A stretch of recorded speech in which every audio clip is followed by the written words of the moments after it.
Bonjour et bienvenue sur la cuisine d'Eliloucha, j'espère que vous allez bien les amis. Je reviens parmi vous aujourd'hui avec une nouvelle sélection de recettes, cette fois-ci autour de la poire douce et sucrée, un fruit délicieux que nous avons plaisir à déguster de nombreuses façons. On va se régaler autour de recettes originales, simples et rapides aujourd'hui. On va le préparer en plat sucré et salé. Découvrons la sélection ensemble. On va préparer un tagine sucré salé, poire caramélisée. Alors on va couper les poires en deux. On va éliminer le cœur et les pépins, puis on va les éplucher chaque moitié. Voilà, une fois épluchées, je viens les frotter avec du citron, comme ça elles ne vont pas noircir. Et on va les pocher 10 minutes à l'eau bouillante, citronnée et sucrée, épicée à la cannelle, fleur anisée. Vous trouverez la liste des ingrédients en barre d'infos. On va les laisser pocher dans cette eau. Une fois cuites, on va les égoutter. Alors je vais les réserver et on va passer après à la caramélisation de nos poires. Alors je vais mettre dans une poêle ou une sauteuse du beurre. Je vais y disposer mes poires pochées côte à côte. Et on va par la suite rajouter un tout petit peu de miel pour le côté sucré et doux.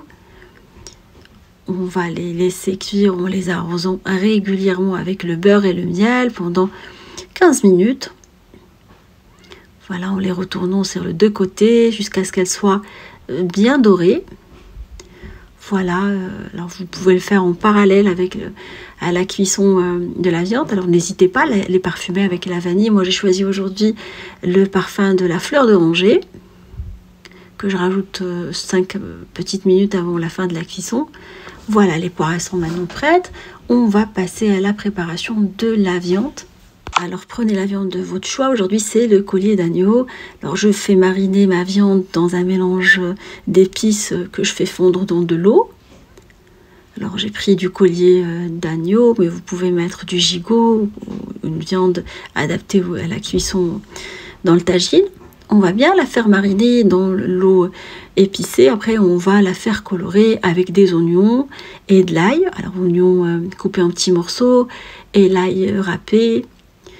Alors, une fois la viande bien colorée sur les deux côtés, il est essentiel de bien la faire colorer. Je vais rajouter de l'huile d'olive, un petit volume d'eau, de la cannelle, un bâton de cannelle et je vais la laisser cuire pendant 1 heure.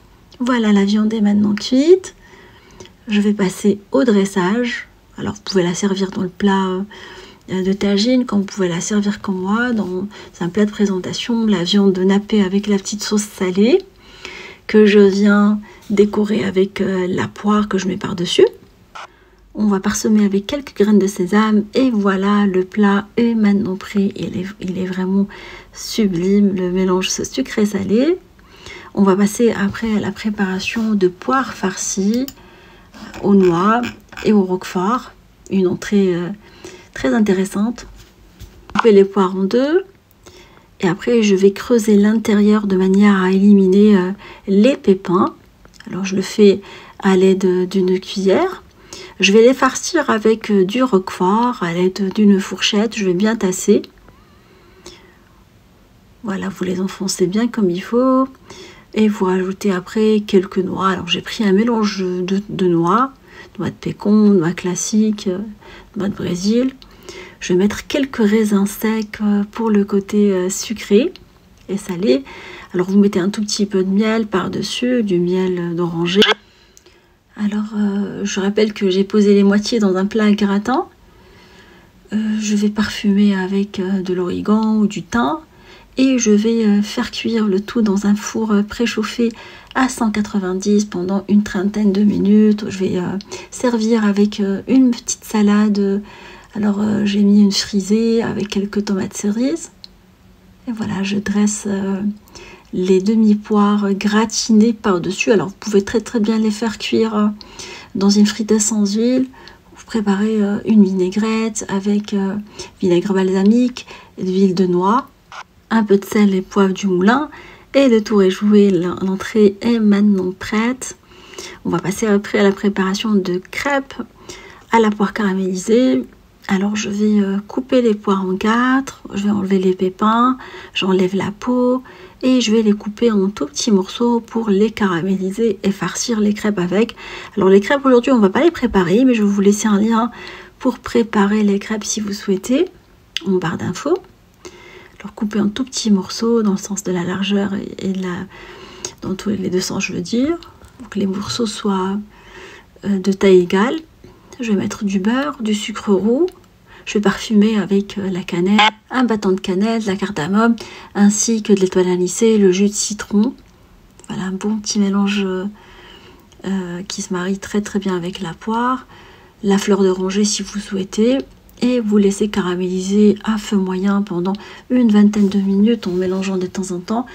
On obtient de la poire bien caramélisée. On rajoute quelques noix si on souhaite.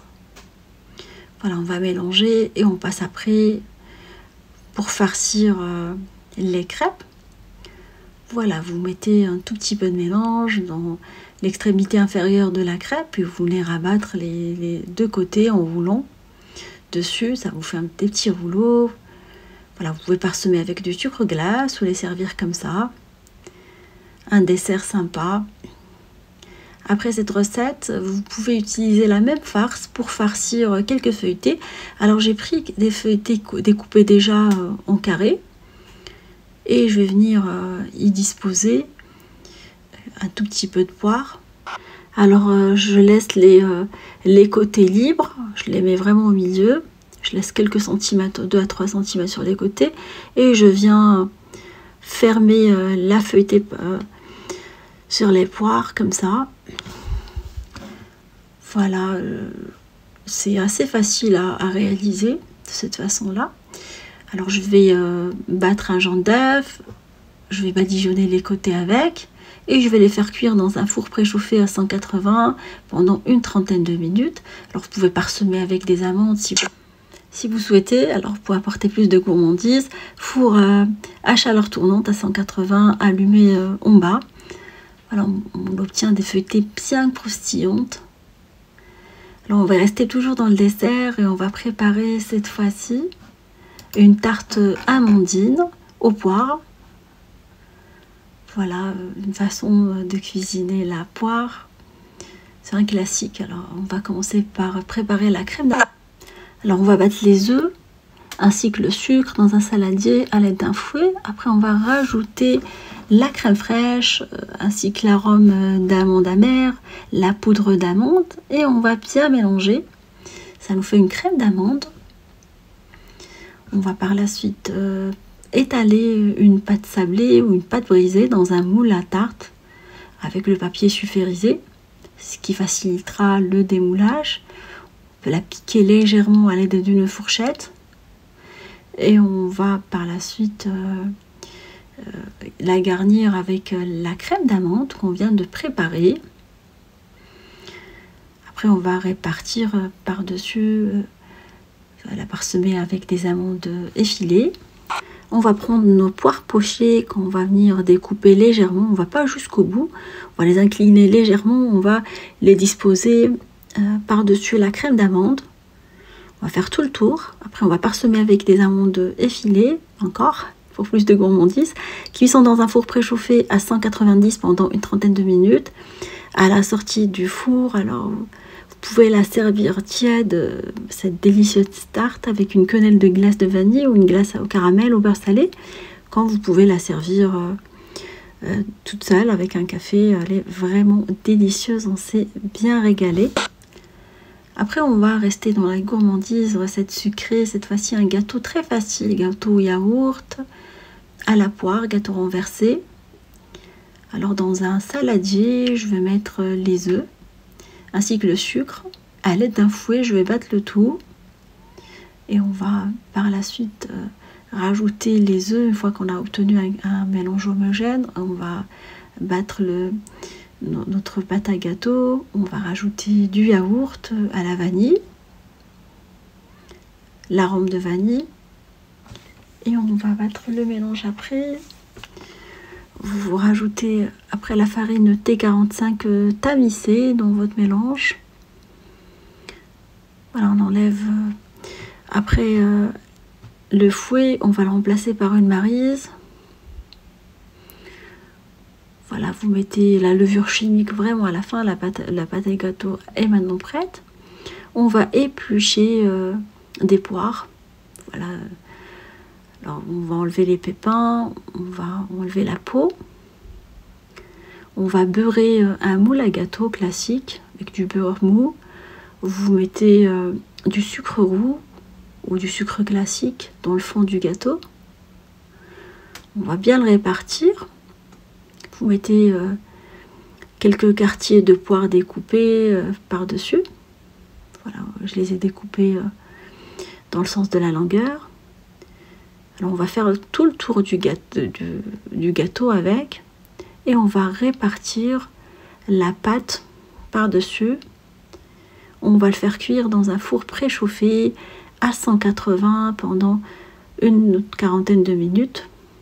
Voilà, comme je vous ai dit tout à l'heure, vous laissez la levure chimique vraiment à la fin. Une fois qu'on voilà, la sortie du four, vous venez renverser le gâteau dans une assiette de présentation.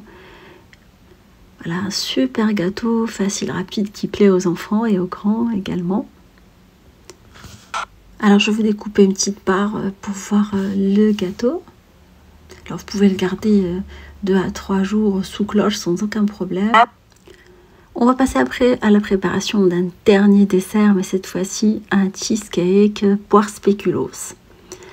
On va faire le tour du moule avec des spéculoos, des gâteaux. Une fois qu'on a fait tout le tour, on va prendre des spéculoos qu'on va mixer avec du beurre fondu. Et on va passer après à la préparation de la crème. Alors je vais prendre du mascarpone. Je vais rajouter après de la crème liquide ainsi que de la crème de spéculoos. On va battre le tout, on chantilly. Voilà, je vais utiliser de la poire pochée pour ce gâteau. Je vais la découper en tout petits morceaux. Voilà, on va passer à l'assemblage. Je vais commencer par répartir dans le fond du moule la mixture de gâteau qu'on a préparé tout à l'heure. On va rajouter la crème de spéculoos. On va bien répartir et on va rajouter par-dessus les poires. Je vais recommencer l'opération.